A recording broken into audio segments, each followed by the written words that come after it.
मध्य प्रदेश के 94,000 सरकारी स्कूलों को बंद करने की राज्य सरकार की नीति के खिलाफ मध्य प्रदेश में चलाए गए हस्ताक्षर अभियान के क्रम में 1 लाख से ज्यादा हस्ताक्षरों पर जनमत संग्रह कर प्रदेश के 35 जिलों से हजारों छात्र और अभिभावकों ने भोपाल के नीलम पार्क में विरोध प्रदर्शन कर सार्वजनिक शिक्षा को बचाने के आंदोलन का आगाज किया।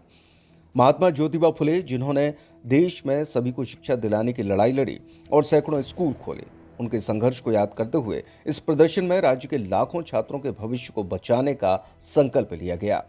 मुख्य वक्ता मुदित भटनागर ने कहा कि आंदोलन की तैयारी में मध्य प्रदेश के हर जिले में छात्रों ने अपनी पहल पर शहर से लेकर दूर दराज के गांवों तक जाकर स्कूलों को बंद करने के खिलाफ हस्ताक्षर इकट्ठे किए।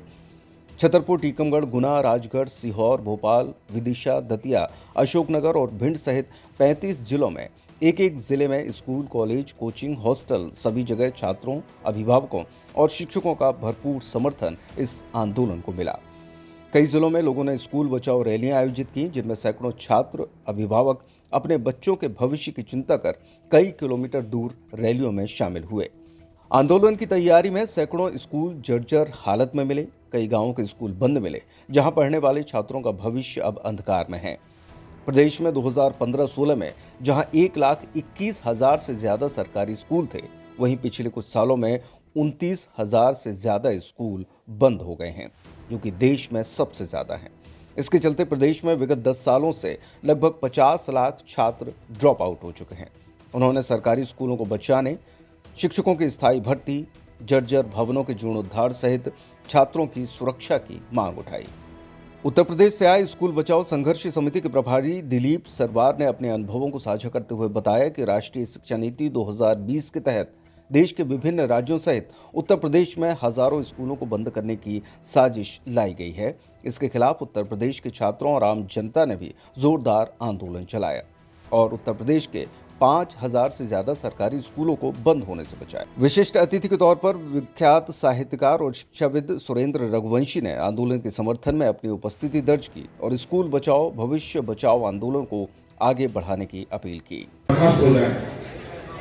शिक्षक जो 30, 35, 40 साल से एक सरकार द्वारा निर्धारित शिक्षा प्रक्रिया को पास करके नियुक्त हुए हैं गवर्नमेंट द्वारा, उनको हटाने की हिमाकत सरकार कर रही है। क्यों कर रही है? क्योंकि स्कूल भी बंद करना है और शिक्षकों को भी भगाना है। नए रोजगार देना बात दूर, पिछले रोजगार उन शिक्षकों से छीने जा रहे हैं जो आपके माता पिता हैं या दादा दादी हैं। जीवन की ऐसी अवस्था में जो अपने बच्चों की शादी करते हैं, बच्चों को पढ़ाते हैं, मकान बनवाते हैं, उनकी EMI भरते हैं, उनको उनकी नौकरी छीनी जा रही है। तो ये जरूरी वक्त है, जरूरी काम है जिसको करने आप यहाँ हैं। आप बताइए, जनसंख्या वृद्धि लगातार हो रही है। सरकारी स्कूल बढ़ाने चाहिए कि बंद करने चाहिए? सरकारी स्कूल नहीं खोलना चाहिए, ताकि जनसंख्या के बढ़ते दबाव के कारण जितने स्कूलों की जरूरत है वो सरकार खुद नए स्कूल खोले और उनमें हमारे बच्चे पढ़ें, शिक्षा ग्रहण करें। क्योंकि प्राइवेट स्कूलों के भरोसे गवर्नमेंट ने छोड़ दिया है और सरकारी स्कूलों की बात हमारे साथ है कि बिल्डिंगें गिर रही हैं और कोई इसकी व्यवस्था हो नहीं रही। नए स्कूल खोलने के बजाय सरकार पुराने स्कूल बंद कर रही है। नए शिक्षक भर्ती करने के बजाय जो पुराने शिक्षक है उनको नौकरी से बेदखल कर दिया जा रहा है। ये हमारी सरकार कर रही है। ये कितना अच्छा काम है, कितना जरूरी काम था, जिसकी याद सरकार को आई और सबसे पहले उसे लगा ये करना चाहिए। इसके लिए हमारी सरकारें बधाई के पात्र हैं। ये अचानक क्या हुआ? मैं एक चुटकुला मुझे याद आता है, मुझे लगता है कि मैं एक तुलना किया करता हूं। आप देखते होंगे कि सड़क की, गली की, मोहल्लों की, चौराहों की स्ट्रीट लाइट, ट्यूबलाइट फोड़ दी जाती है। ट्यूबलाइट फोड़ दी जाती है। उजाला किसको बुरा लगता है? किसको देना चाहिए? कौन चोरी करना चाहता है? कौन डाका डालना चाहता है? जिनको अंधेरा अच्छा लगता है वो उजाले को नष्ट करते हैं। लियो टॉलस्टॉय ने कहा है, सत्ता की शक्ति जनता की अज्ञानता में निहित है। सत्ता क्या चाहती है? जनता अज्ञान बनी रहे। ज्ञान से खतरा है। शिक्षा से खतरा है, आपके अवेयरनेस में आने से, आपके जागरूक होने से, आपके ज्ञानवान हो जाने से सरकार को खतरा है, क्योंकि आप आंदोलन करेंगे। आप कितने इसके बाद भी आप जाग रहे हैं, आप शिक्षित हो चुके हैं, आप भोपाल के नीलम पार्क में अपनी आवाज बुलंद कर रहे हैं, आप सरकार के खिलाफ, अन्याय व्यवस्था के खिलाफ आप बनकर खड़े हैं, आप सवाल खड़े कर रहे हैं। क्यों? आपको शिक्षा ने सिखाया है अपने अधिकारों के लिए लड़ना।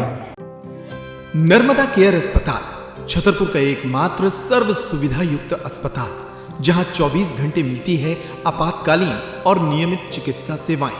कुशल और अनुभवी डॉक्टरों की सबसे बड़ी टीम जो करती है आपकी कंप्लीट केयर। क्रिटिकल केयर के लिए सबसे आधुनिक आईसीयू वार्ड, जिसमें उपलब्ध है ventilator, ECG, TMT, echo, ultrasonography, CT scan, x-ray, phototherapy, dialysis और पैथोलॉजी की संपूर्ण सुविधा। मानवीय चिकित्सा मूल्यों पर आधारित सभी प्रकार के ऑपरेशन का लाभ पाएं। हृदय रोग, ब्रेन स्ट्रोक, पीलिया, मधुमेह, किडनी रोग, अस्थमा, डेंगू, मलेरिया के प्रभावी इलाज की सुविधा, पित्त की थैली यानी गाल ब्लैडर का ऑपरेशन, साथ ही endocrine surgery, gastro intestinal surgery सहित पेट और हड्डी से संबंधित सभी ऑपरेशन के लिए सबसे आधुनिक ओटी की सुविधा। हमारे महिला और प्रसूति विभाग में रखा जाता है जच्चा बच्चा का पूरा ध्यान। नर्मदा केयर अस्पताल में अब पाइए radiology, cosmetology, child care, dental care और मेडिसिन विभाग की आधुनिक इलाज सुविधाएं। हेल्थ इंश्योरेंस यानी कैशलेस इलाज की सुविधा। तो अपने मरीज की कंप्लीट केयर के लिए अब झांसी ग्वालियर क्यों भागना, जब सीमित शुल्क में नर्मदा केयर अस्पताल दे रहा है यह मौका आपके अपने छतरपुर में। हमारा पता है नर्मदा केयर अस्पताल LIC के सामने, जवाहर रोड, छतरपुर। हमें फोन करें 9039025934।